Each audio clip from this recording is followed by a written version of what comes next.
Tell me your 2026 nutrition goals and I will recommend a Mexican food to you.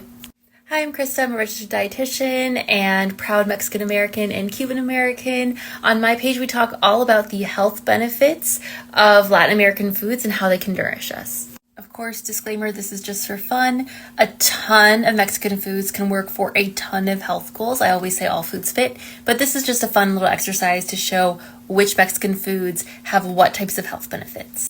First up, for blood sugar management, I'm recommending huevos con nopales with a side of corn tortillas.